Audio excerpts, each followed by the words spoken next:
केरल के वायनाड जिले के अट्टामाला में रहने वाले संतोष को 30 जुलाई को आए भूस्खलन की वजह से अपनी प्यारी बिल्ली एमी और उसके नवजात बच्चों को छोड़कर जाना पड़ा।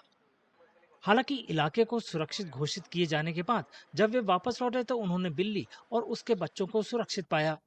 राहत और खुशी से भरे संतोष अब उन्हें खाना खिलाने के लिए हर दिन रिलीफ कैंप जाते हैं। നമ്മളിവിടുത്തെ പ്രസവിച്ച് കിടക്കണതുകൊണ്ട് അന്ന് ഉരുൾ പൊട്ടിയൊന്നും കൊണ്ടുപോകാൻ പറ്റിയില്ലായിരുന്നു. പിന്നെ ഡെയിലി വന്നിട്ട് ഫുഡ് ഇട്ട് കൊടുക്കുകയാണ്.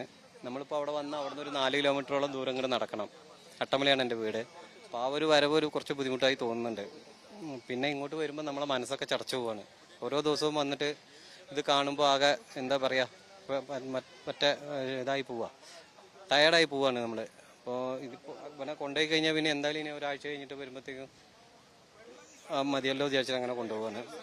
എന്നും വന്ന് കൊണ്ടുപോകാനുള്ളൊരു ബുദ്ധിമുട്ടുണ്ട്. ഫുഡ് കൊടുക്കാനുള്ള കുറേ ദൂരം നടക്കാണ്ടേ, ഇവിടെ അട്ടമല അങ്ങ് വരെ നടക്കണം. राहत कैंप में रह रहे संतोष ने बताया कि भूस्खलन में उनकी मां का घर पूरी तरह बर्बाद हो गया। എൻ്റെ അമ്മയുടെ വീട് അവിടെയായിരുന്നു. ആ കാണുന്ന പള്ളി കാണുന്നുണ്ടല്ലേ, അവിടെയായിരുന്നു. അമ്മയുടെ വീടൊക്കെ പോയി. പിന്നെ ഇതാ ഇവിടെ ഈ ഏരിയയിലുള്ള എല്ലാം നമ്മുടെ കൂടപ്പുറപ്പുകളും കൂട്ടുകാരും ഒക്കെയാണ്, എല്ലാവരും പോയി. संतोष ने अपनी मां का घर खो दिया, लेकिन उनके परिवार के सदस्य सुरक्षित बच गए। वे इस बात के लिए भी शुक्रगुजार हैं कि उनकी प्यारी बिल्ली भी सुरक्षित बच गई।